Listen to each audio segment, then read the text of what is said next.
Hi guys, this is Alea Jen and welcome back to my YouTube channel. So for today's video, ilang buwan nga ba yung process? Kasi maraming nagtatanong sa comment section kung kailan makakaalis, kailan sila makakaalis, ganyan, ano yung procedure, ganyan. So guys, pag nag-a-apply kayo, hindi binibilang kung kailan kayo nag-apply doon sa agency, hindi bilang yun. Ang bilang ng start is kung kailan pumirma yung amo mo ng kontrata sa'yo. Pag sinabi ng agency dito sa Hong Kong na may amo ka na, and ayun na, start na yung process nun. Kasi doon sa agency, pag natanggap kayo sa broker's interview or sa interview ng agency sa Hong Kong, 'di ba may blank na blue na contract na papel na pinapapirmahan sa inyo? Wala pang mga sulat doon, ikaw pa lang yung nakapirma. May nagtanong sa akin yan nung nakaraan. Maraming beses na daw siyang pumirma niyan. Kailan daw siya makakaalis? So, hindi po basihan yun. Sabi ko nga sa kanya, maging matuwa ka kasi marami kang pinirmahan na blue na papel. Kasi ibig sabihin nun, maraming ma-market sa'yo dito sa Hong Kong. Iba-ibang agency kasi ilang beses na daw siyang natanggap. Marami na daw. Sabi kong ganun. Ang start ng laban is kung magka-employer ka. Ang start talaga ng laban kung kailan ka may employer's interview at natanggap ka. And, yun nga, ikaw yung pinili nila na helper. Doon yung start ng laban. So, hanggat wala kang employer, hindi ka makakapag-process. Makakapag-process ka man, pero, alam mo yun, nung nagpa-process ako and wala pa akong employer, parang ang nasa isip ko noon pamahala, yung bahala na. Kasi hindi mo lumabas ng pera sa mga requirements, pero hindi mo alam kung makakaalis ka. Ganon yung nangyari sa akin sa last ko na apply, 2019 sa Jedigal. Yun yung nalaman na may bukol yung dede ko. Kasi nung time na yon naglabas ako ng pera. Buti ka mo, nung time na yon medyo mautak din ako. Hong Kong yung in-applyan ko, pero pagdating doon sa sinabi ko Singapore muna. Kaya, hindi ganun kamahal yung medical. Pinadown lang sa akin 2,500, dapat 5,000 kapag Hong Kong. So, 2,500 lang muna, kasi nga, pa lang, parang may sinabi sila, basta hindi pa yun yung final. 2 beses daw akong i-medical, kasi Singapore yung sinabi ko. So, ang nun is, doon nga, nalaman na may bukol ako. Nakalabas na ako ng pera nun sa medical kasi natanggap ako nun sa broker's interview or yung tinatawag na principal interview, yung agency ng Hong Kong yung mag-i-interview sa'yo. So, na ako doon, natanggap ako, and then binigyan kami ng na, ayan, merong picture na ipapagawa sa'yo, yung nakasuot ka ng damit ng pangkatulong. So, 2,500 yung binayaran ko doon. Inunti-unti ko kasi nga umabot siya ng 50 plus ata lahat. Kasama yung 70 nga yung budget eh. Kasama yung, kasi nung time na yun guys, parang bayad pa lahat ng ng katulong yung mga process dito sa Hong Kong. Kaya umabot siya ng 70, yung iba nga 100 sa process dati. Swerte na nga ngayon eh. Mas, masaya ka na or 30,000 ngayon na nilabas mo na pera. Malaking halaga na yun kung mag-a-apply ka DH sa Hong Kong. Dati 100, ganyan. Bentahan talaga. Talagang alam mo yung paanuhan talaga, pagasdusan. Kaya mahirap dati. Parang nahihirapan yung mga OFW na pumunta ng Hong Kong kasi kailangan mo maglabas ng pera. And nung time na yun, hindi pa ganun kauso yung katulong, 'di ba? Ang uso pa lang doon sa Middle East, pero maraming pinapatay, maraming ganyan, ginagahasa. Kaya takot din. Ayan. So, risky talaga nung time na yun yung mag-apply. Medyo takot pero laban.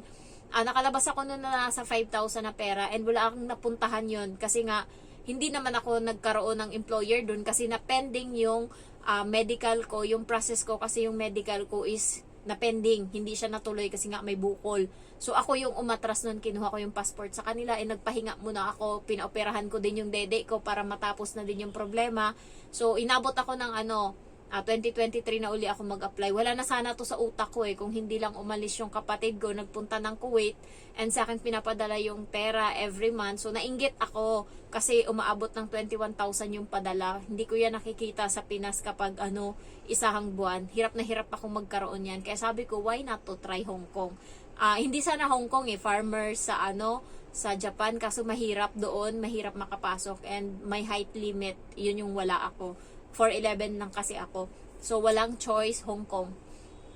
Ayan. So, nung natapos na ako ng interview sa agency dito sa Bago, Light and Hope, binigyan kami ng mga requirements, NBI, ganyan yung mga gagawin, PIOS, registration, pag-ibig, ayan, tapos sinabi sa amin na ito yung bayaran sa medical, ito yung bayaran sa sa photo, tsaka sa video, ganyan, tapos ikaw na bahala kung saan ka maghanap ng trainingan mo ng TESDA. So, nung time na yun, wala pa akong amo, pero kasi, may pasok ako sa trabaho. So, paano pag nagkaamo ako? Kasi alam ko talaga malaki yung feeling ko na makukuha ako kasi ginalingan ko sa interview, ginalingan ko lahat, ginalingan ko sa video, ang ganda-ganda ng video ko nung time na yon. So, talaga, ang ginawa ko is, inunti-unti ko siya. Ngayong day off ko, yung pinrases ko muna is yung NBI, and then ginawa ko na din yung PAYOS, yung e-registration, pinaprint ko na rin.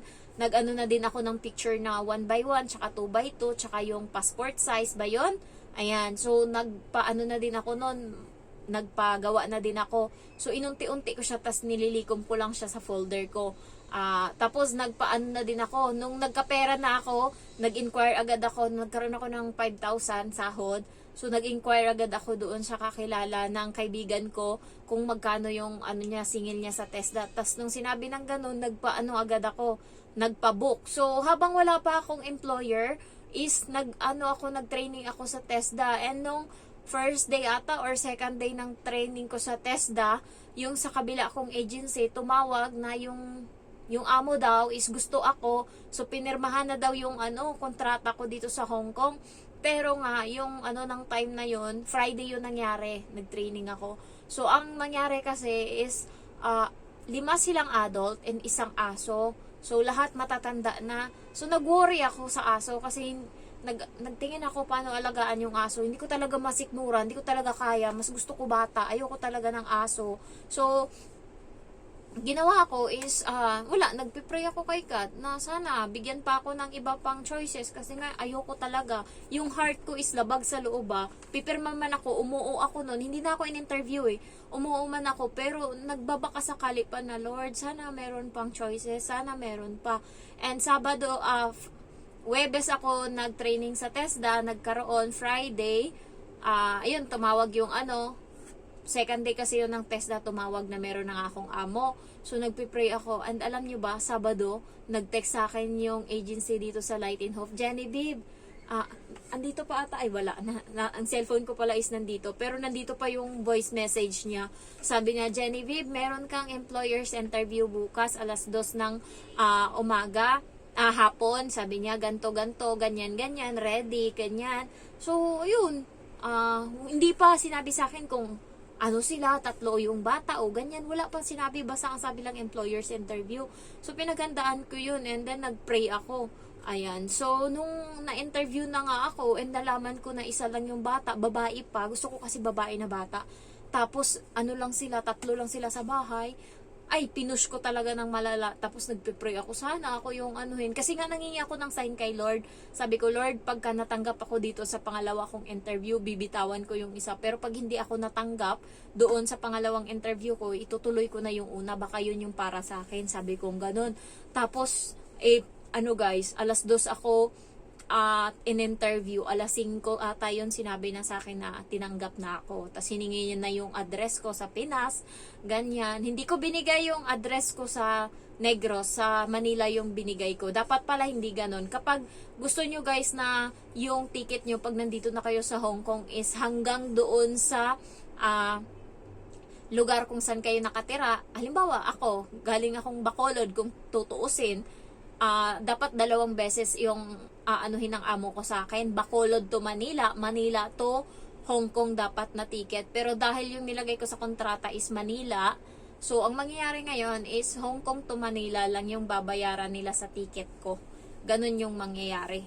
Ang pamasahe naman, Manila to Bacolod akin kasi nga hindi yan nasama. Pero okay na din sa akin yun kasi nga doon kasi ako nakatira sa Manila nung time na yun. Pero kayo, kapag may province talaga kayo, doon talaga ilagay nyo, wag yung Manila, okay? And then next is, ayun na, nung pumirma na siya ng kontrata, tapos na ako sa iba kong requirements. Ang sinunod nila na pinagawa sa akin is, pinabayad ako ng medical. Ayan, so nagpunta ako, nung nabuo ko na yung pera na 5,000 para sa medical uli. Kasi unti-unti ko lang So, nung nabuo ko na, nag-medical uli ako. Nagpa-medical na ako pagka kasi mapepending siya guys, hanggat hindi ka nagpa-medical, hindi natutuloy yung process mo. Kasi kailangan ng PEOS, ng APEDOS, tapos ng OWA, bago i-process yung mga paper mo dito sa Hong Kong. Kaya kailangan tuloy-tuloy yung process mo sa Pinas para mabilis yung alis mo. So, ang nangyari is, nung may amo na nga ako, ginawan ko ng paraan, naghiram ako na sabi ko para sa medical kasi nung time na yun meron na din akong TESDA tapos na ako mag-TESDA, so inaantay ko na lang na i-release yung certificate nun. So punta ako sa agency, tapos sabi ko andito na yung pera para sa medical. Ayan, so yun, binayad ko na, and then binayad ko na din yung para sa photo and video, lahat na.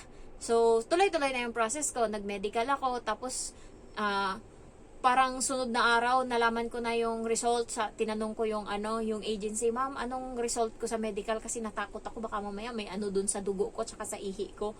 So sabi, fit to work ka, sabing ganun sa akin. Di, ayun na. Sunod na araw, inano na ako na, ayan, eto na yung i-update mo always, ganyan. So, in-update na ako pinasa kasi ako from pinaka-front na kausap ko nung nag-interview, pinasa na ako ngayon sa ibang tao.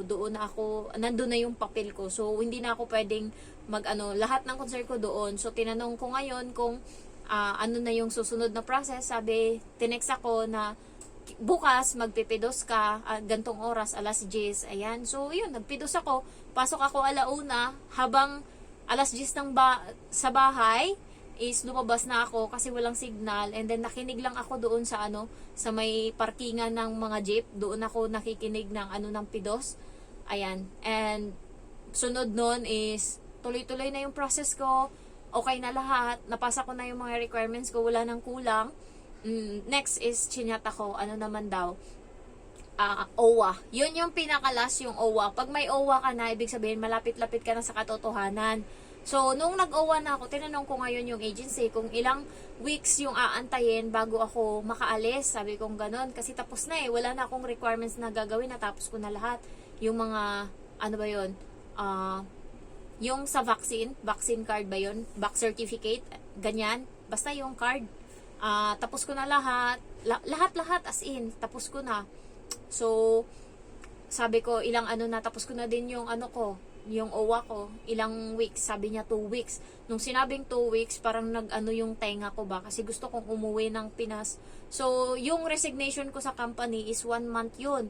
So, nung time na yun, 15 days pa lang yung nakukonsume ko, pero wala na silang magagawa. Nagpaalam na ako.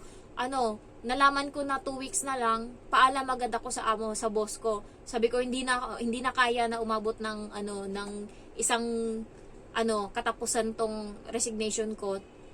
Flight ko na pauwing ng Negros ng 16, so 15 dapat ng hapon, wala na ako dito, tapos na ako. Sabi ko, kaya tinurn over ko agad doon sa kasama ko, sa cashier ko, yung mga mga stocks ko, mga pera, lahat sa kaha, ganyan, lahat ng meron ako, susi, nalulungkot ako pag naalala ko, lahat ng mga stock ko, lahat binigay ko na sa kanya yung store. Siya na pinapamahala ko, tinuruan ko siya lahat. So, ayun, umuwi agad ako ng Negros, nagsakay agad ako ng barko. Ang bilis lang kasi online lang ako guys, bumili ng ng ticket kasi gusto ko lang talaga umuwi. Yung bago ako makaalis, makita ko man lang yung pamilya ko, makasama ko sila ba. So, ayun, ginawa ko. Na-surprise sila kasi nga, ang sabi ko nung umuwi ako, nung hindi pa ako na uwi, sabi ko, hindi ko talaga kayang umuwi kasi nga, paalis na ako, ganon, may process pa. Pero, ang inaano ko talaga is surprise ko sila. Nung time na yon is gusto ko talagang umuwi kahit ang pinipilit ko talaga yung agency, talagang tinanong ko kung kailan. So, ayun, nakauwi ako sa amin, tuwa yung mama ko. Lang yun pagitan lang yun. 15 ako nagtanong dun sa agency or 14. Katapusan, meron na akong ticket papunta.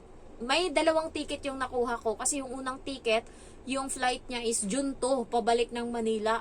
And then message sa akin ng amo, May 26, sabi niya, Genevieve, meron ka ng ticket, pinasa sa akin, papuntang Hong Kong, June 2. So sabi ko, yung ticket ko ma'am, papuntang Manila, June 2. Sabi niya, gawan mo ng paraan yan, anuhin mo, ganyan. Nag-book uli ako ng panibagong ticket, kaya nasayang yung 1.5 ko nung time na yun. Sana pinangkain na lang namin yun. Hindi ko naman kasi alam na mangyayari yun. Kaya 2 weeks lang talaga. Basta tandaan nyo, pagtapos nyo ng OWA, wala na kayong gagawin, yun na yung time na antay nyo yung visa nyo. 2 weeks lang yan, guys. Kaya total ng pag-process ko is 2 months. 2 months lang ako. Pero depende din kasi sa amo. May ibang amo na hindi pa sila handa na tanggapin ka. Kinuha ka lang nila, pero may helper pa sila, inahantay nilang umalis. Pag alis nun, tsaka ka papasok. Ganun. May mga times na ganun. Nakadepende sa amo. Ako kasi, rush akong kinuha. Kasi nga, yung bahay nila, hindi na bahay, guys. Nagchichinelas na sila sa loob ng tiles namin. Ngayon, nakapaan na kami lahat. Ako na lang hindi. Nakachinelas pa din. Kasi sobrang dumi na. Hindi mo na maintindihan. Hindi na bahay. Hindi ko alam, hindi sila healthy nung pagdating ko dito. Para silang mga tuyo. Alam mo yun? Tapos yung bata sakitin kasi nga walang healthy na pagkain. So, nagbago lahat nung nandito na ako. Lahat-lahat na. Kaya natuwa na yung amo ko sa akin. Lahat, grabe yung ang dumi-dumi ng bahay, Diyos ko. Hindi mo maintindihan. So, kaya inano din ako agad ng amo ko. Hindi talaga sana yung amo ko na walang katulong. Kahit na isa lang yung anak niya, pumapasok pa yan sa school buong araw, pero kulang pa din yan. Alam nyo guys, yung amo ko, aalis siya ng bahay alas 7, hahatid yung bata, uuwi yan alas 12, minsan uuwi yan siya, alas 3 na. Minsan nga, nakaalis na lang ako pupunta sunduin yung bata, siya hindi pa nakauwi. Ganun yan siya. Marites kasi, kung saan na pupunta, may mga shopping pupunta doon, titingin. Tapos ang tagal matapos, hindi naman bibili. Ganun yung ugali ng amo ko. Nagsusunog lang ng oras. Kaya, ayun guys, pray nyo lang na makakuha agad kayo ng amo and sana mabilis yung process nyo. Basta ang alam ko, sa akin 2 months. Pinakamaiksi yun. Kasi ang iba umabot ng 4 months talaga, ganyan. 3 months. Kaya, yung mga nasa probinsya pa, nagagastusan sila sa pamasahe, pagkain, ganon. Thank you for watching and I love you all. Bye-bye.